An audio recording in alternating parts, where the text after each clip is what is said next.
అధ్యక్ష ఈరోజు నేను మా మిత్రులందరినీ కూడా అడుగుతా ఉన్నా. బట్టనేమో ఏం జరగలేదు అంటుండు. ఖచ్చితంగా మనం చెప్పాలి, బట్టనకు గుర్తు చేయాలి, చెప్పాలి. నేను కొన్ని ప్రశ్నలు అడుగుతా, దయచేసి సమాధానాలు చెప్పాలని కోరుతా ఉన్నా. దేశంలో ఇంటింటికి నల్లా నీళ్ళు ఇచ్చిన మొట్టమొదటి రాష్ట్రం ఏది? ప్రపంచంలో అతిపెద్ద లిఫ్ట్ ఇరిగేషన్ ప్రాజెక్ట్ ఎక్కడుంది? దేశంలో వరి ధాన్యం ఉత్పత్తిలో నంబర్ 1 స్టేట్ ఏది? ఇండియాలో అత్యధిక తలసరి ఆదాయం ఉన్న స్టేట్ ఏది? దేశంలో 24 గంటలు రైతులకు ఉచిత విద్యుత్ ఇస్తున్న ఒకే ఒక్క రాష్ట్రం ఏది? బీడీ కార్మికులకు జీవన భృతి ఇస్తున్న ఒకే ఒక్క రాష్ట్రం ఏది? ప్రపంచంలో ఎకరానికి 10,000 పెట్టుబడి ఇచ్చే ఒకే ఒక్క రాష్ట్రం ఏది? రైతులకు జీవిత బీమానిచ్చి బతుకు మీద ధీమానిచ్చే రాష్ట్రం ఏది? 1,116 కానుకనిచ్చి 13 లక్షల మంది ఆడబిడ్డలకు పెళ్లి చేసిన రాష్ట్రం ఏది? ఈ ఏడాది ఇండియాలో ఐటీ ఉద్యోగాలు అత్యధికంగా కల్పించిన రాష్ట్రం ఏది? అందుకే అంటున్నాం సార్, జై తెలంగాణ అంటున్నాం గట్టిగా.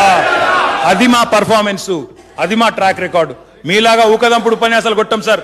స్టాటిస్టిక్స్, నేను చెప్పిన ఈ statistics I dare my friends, I dare బట్టి విక్రమార్క గారు, ఐ డేర్ రఘునందన్ రావు.